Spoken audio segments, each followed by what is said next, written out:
ದಯವಿಟ್ಟು ಯಾರು ನನ್ನ ಚಾನಲ್ ಸಬ್ಸ್ಕ್ರೈಬ್ ಮಾಡಿಲ್ಲ, ದಯವಿಟ್ಟು ನಮ್ಮ ಚಾನಲ್ ಸಬ್ಸ್ಕ್ರೈಬ್ ಮಾಡಿ. ದರ್ಶನ್ ಮತ್ತು ರಚನಾ ರೈ ಮುಖ್ಯ ಭೂಮಿಕೆಯಲ್ಲಿ ನಟಿಸುತ್ತಿರೋ ದಿ ಡೆವಿಲ್ ಸಿನಿಮಾದ ಮೊದಲ ಸಾಂಗ್ ಬಿಡುಗಡೆಗೆ ಸಿದ್ಧತೆ ನಡೆಸುತ್ತಿದೆ. ತಾರಕ್ ಬಳಿಕ ನಿರ್ದೇಶಕ ಮಿಲನ ಪ್ರಕಾಶ್ ಅವರು ಮತ್ತೆ ದರ್ಶನ್ ಜೊತೆಯಾಗಿದ್ದಾರೆ. ಈಗಾಗಲೇ ದಿ ಡೆವಿಲ್ ಸಿನಿಮಾದ ಶೂಟಿಂಗ್ ಮುಕ್ತಾಯಗೊಂಡಿದ್ದು, ಇದೀಗ ಮೊದಲ ಹಾಡನ್ನು ರಿಲೀಸ್ ಮಾಡಲು ಚಿತ್ರತಂಡ ರೆಡಿಯಾಗಿದೆ. ಸ್ವಾತಂತ್ರ್ಯ ದಿನಾಚರಣೆಯ ಪ್ರಯುಕ್ತ ಆಗಸ್ಟ್ 15ರಂದು ಬೆಳಿಗ್ಗೆ ದಿ ಡೆವಿಲ್ ಸಿನಿಮಾದ ಮೊದಲ ಹಾಡು ರಿಲೀಸ್ ಆಗಲಿದೆ.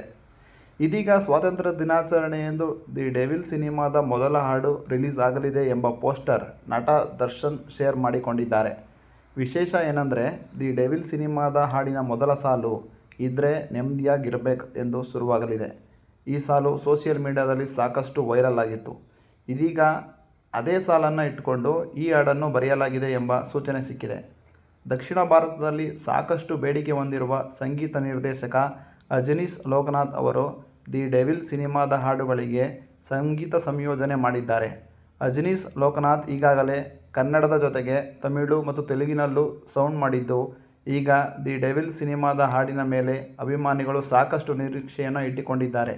ಇನ್ನು ಈ ಸಿನಿಮಾದಲ್ಲಿ ನಟ ದರ್ಶನ್, ರಚನಾ ರೈ ಜೊತೆಗೆ ಅಚ್ಯುತ್ ಕುಮಾರ್, ಮಹೇಶ್ ಮಂಜ್ರೇಕರ್, ಶರ್ಮಿಳಾ ಮಂಡ್ರೆ, ಚಂದು ಗೌಡ, ವಿನಯ್ ಗೌಡ ಸೇರಿದಂತೆ ಅನೇಕ ಕಲಾವಿದರು ನಟಿಸಿದ್ದಾರೆ.